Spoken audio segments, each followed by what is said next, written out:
Okay, so nafikiri haya yote yanayozungumzwa hapa yanaonyesha kiasi gani kwamba football ipo kwa ajili ya kutengeneza memories, kumbukumbu pia ambazo baadaye zinatengeneza historia, inaweza kuja kusomwa na vizazi vya baadaye ambavyo pengine kwa namna moja ama nyingine havikushuhudia nyakati ambazo sisi ama waliotutangulia wamezishuhudia. Na ndio maana Safari Laga wamekuja na hii jezi ikiwa maalum kabisa, jezi ya mabingwa iliyobeba historia ya soka letu la Tanzania.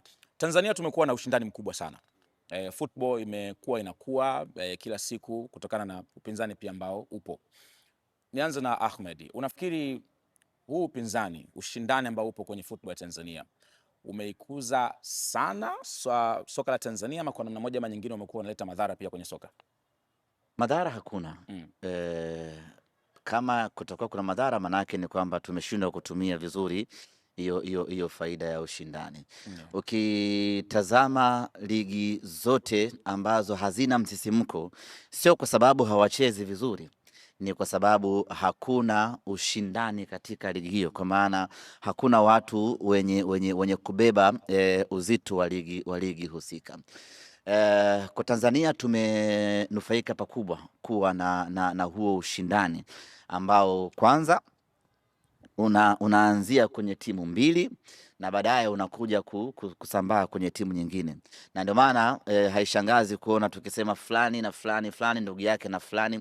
Yote hiyo ni kwenye kutengeneza huo ushindani.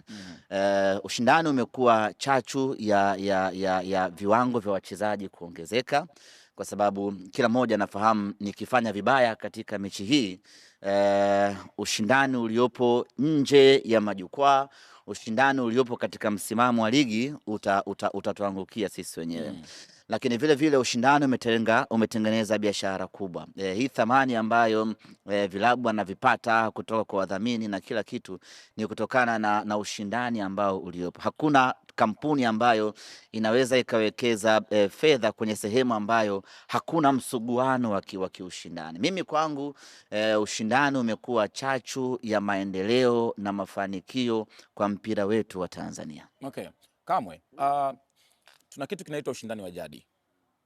Unafikiri kwa nini hiki ni kitu ambacho kinagusa sana hisia za mashabiki wengi wa Tanzania, na kama pengine usingekuwepo ushindani huu wa jadi ambao tunauita, nafikiri ladha ya soka kibongobongo ingekuwa na hali gani?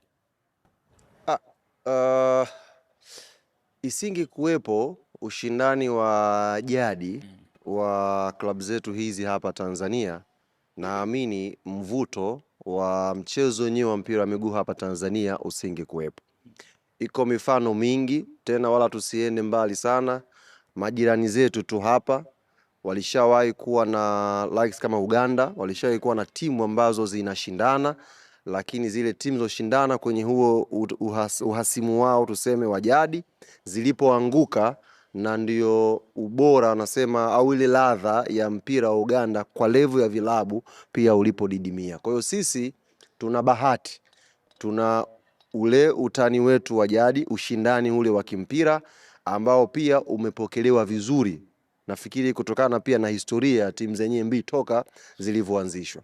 Na hichi ni kitu ambacho tunapaswa kukienzi vizazi na vizazi na vizazi, kwa sababu kimeshikilia mpira wetu kwa habari kubwa. Kuna nchi ukizitembelea zina kila kitu kuliko Tanzania tulivyo. Kwa mfano ukienda leo Dubai, wana viwanja bora, wana facility bora za mpira, lakini mpira sio habari kubwa kwa watu wao.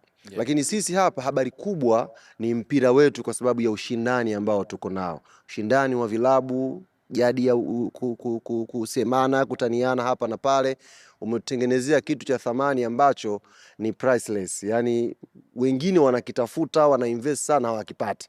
Sisi tuko nacho, kimekuja naturally, kwa ni vyema tukienzi, kwa sababu ndio kimeshikilia mpira wa Tanzania. Okay. Na sisi tumekwenda mbali. Sisi tunashindana kila siku, yani kila siku. Haujawahi kuisha. Tunaga pre-season, tunaga off-season, tunaga nini. Yani sisi kila siku ni mashindano. Ligi ikiisha, mashindano mengine yanaanza. Yani haya ndio maisha yetu. Kwa mfano tu unaona hapa tunafanya podcast. Mashabiki wetu wakituona wataanza kushindana kwamba msemaji wa timu moja kavaa t-shirt ya shilingi 3000, mwingine kavaa form 6 ya $200,000. Wanaweza kushindana, si ndio bwana? $200,000 maana yake wanaweza kushindana kaka. Nimezungumza, usichambue sasa hela. Watu mashabiki, tuachie mashabiki kaka. Sasa ukitaka tusichambue, sema tu t-shirt kwa t-shirt. Lakini ukisema t-shirt kwa form 6 maana yake umespecify kaka. Sasa si hela, yani unaweza kaona hichi bata 3000 kavaa mtu fulani, huyu $200, yani watu wanaweza kubishana. Unataka kusema nini kama unazunguka sana? Si ndio ule ubishani? Nani kavaa $200? Wewe uoni? Niko uoni kaka.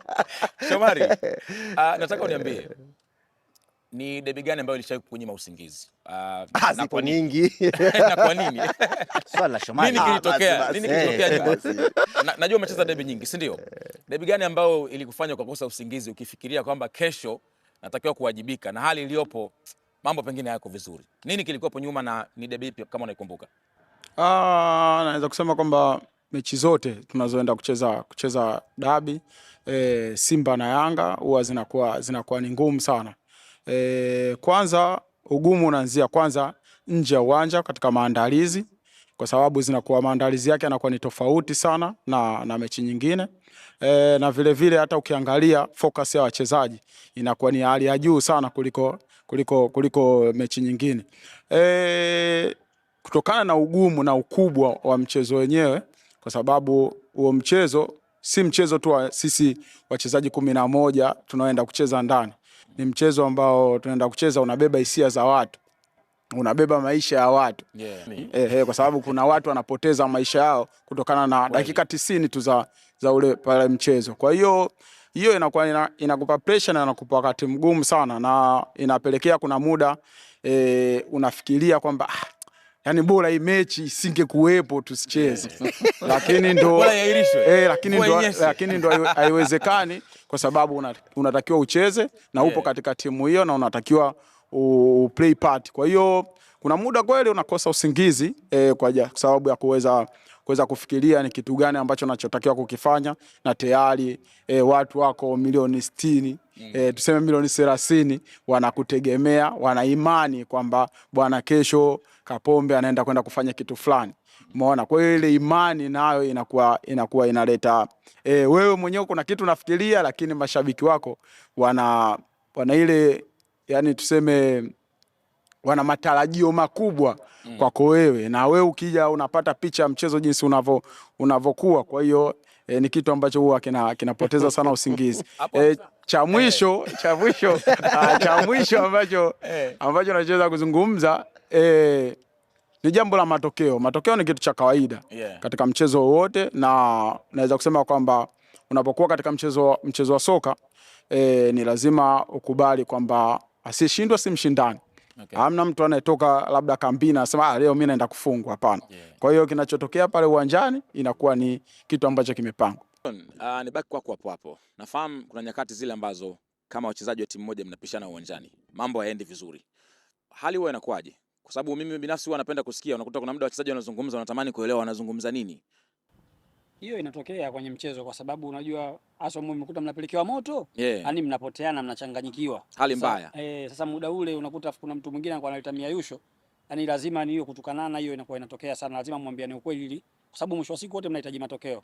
Kwa hiyo ukimpushi mwenzako, ina maana na yeye ataona mimi nawazingoa wenzangu, acha na mimi nipambane tuweze kupata matokeo. Lakini mkishakuwa wote mmekaa kimya, ina maana mwisho wa siku ndo kama hivyo mnapokea 5, afu mwisho wa siku mnaangaliana.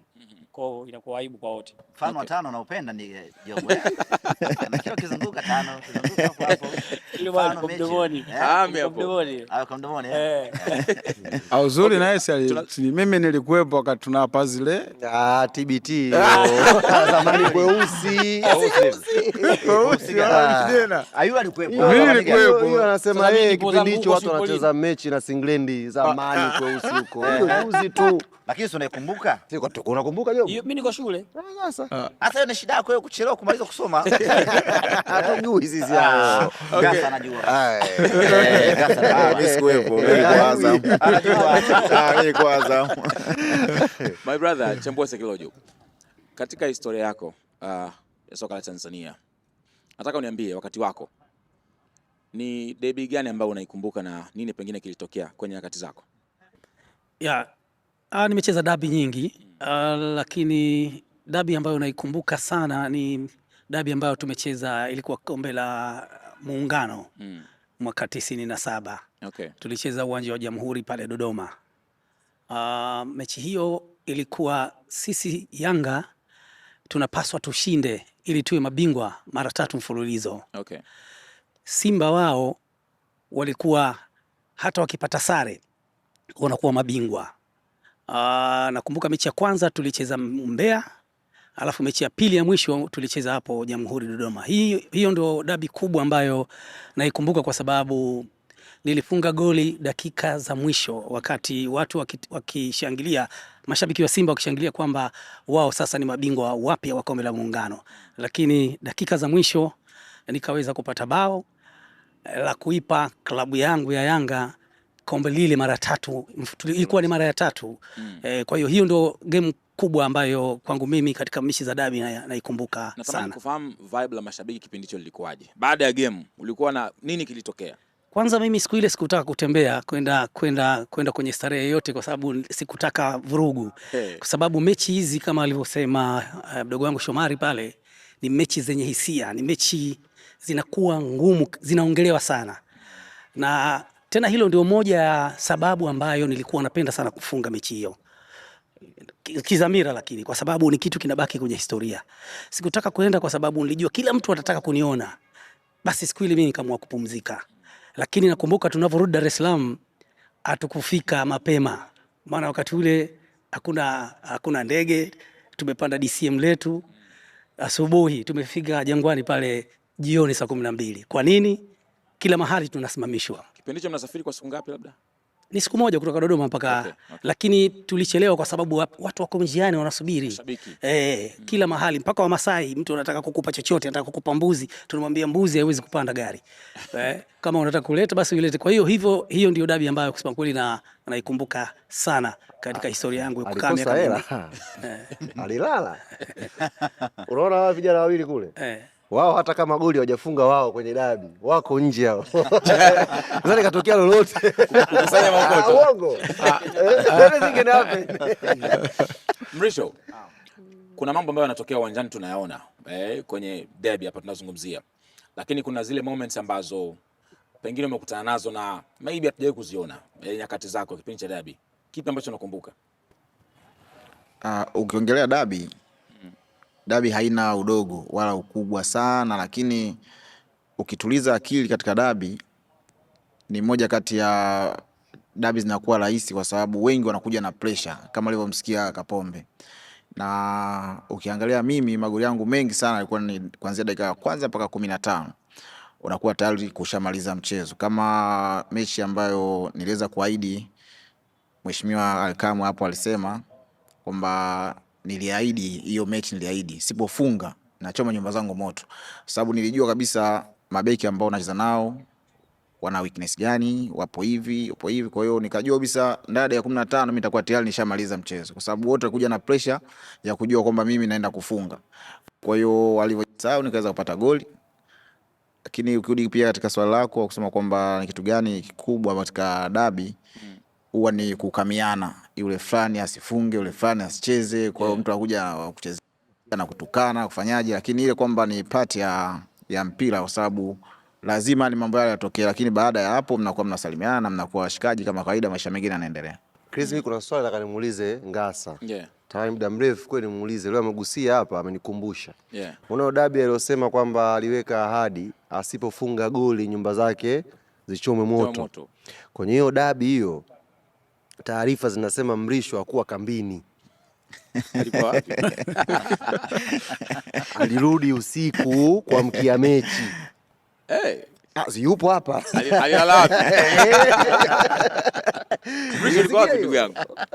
Hapana, sio kweli, kwa sababu hiyo dabi nakumbuka tumetoka kucheza Kagera. Kagera kule na Kagera Sugar na tumetoka tumeshinda. Nilikuwa rafiki yangu Jeli. Baada ya hiyo mechi ya Kagera tulitoka moja kwa moja tukaenda mpaka Pemba. Tumefika Pemba, bahati mbaya nzuri mimi nikapatwa na malaria. Na hapo nishaahidi kwamba nitachoma nyumba zangu moto. Kwa hiyo likaja gazeti, alileta Mpogolo chumbani, bane umesema unachoma nyama zako moto, na hapo ulipo kitandana inakuaje hata usipocheza choma. Kwa hiyo kesho yake asubuhi mimi nikaamua kwenda Roadwork. Nikaenda Roadwork. Baada ya kwenda Roadwork afu mazoezi kwa saa 4. Umeona, kwa saa 4 asubuhi nimeenda nikafanya mazoezi na timu na nikafunga goli 3. Kwa hiyo nikajua kabisa mwanga tayari nishaupata. Kwa hiyo nishafunga na mazoezi, mimi najua tayari najua nafunga. Kitu fulani kidogo umekaruka. Kuna story anairuka hapo. Ameyedit. Anyway, huo ndo utamu wa derby. Sasa hivi tumekaa tunapiga story hapa kuzungumza kuhusiana na derby ambayo kiukweli imekuwa ndo kama identity, utambulisho wa mpira wa hapa nyumbani Tanzania. Itabaki kuheshimika na kama ambavyo tumezungumza imekuwa na mchango mkubwa sana. Umesikia wote wamezungumza hapa katika kulitangaza soka letu la Tanzania, na nafikiri pengine kama sijakosea Bwana Kamwe na Ahmed, kuitaja derby kubwa duniani, Simba na Yanga pia zipo, sio bwana? Yeah, of course. Yeah. Hatuko mbali. Hatuko mbali. Yes. Au sio? Kwenye msisimko mwamko. Lakini mimi ni mechi ambayo huwa siipendagi. Inakunyima raha.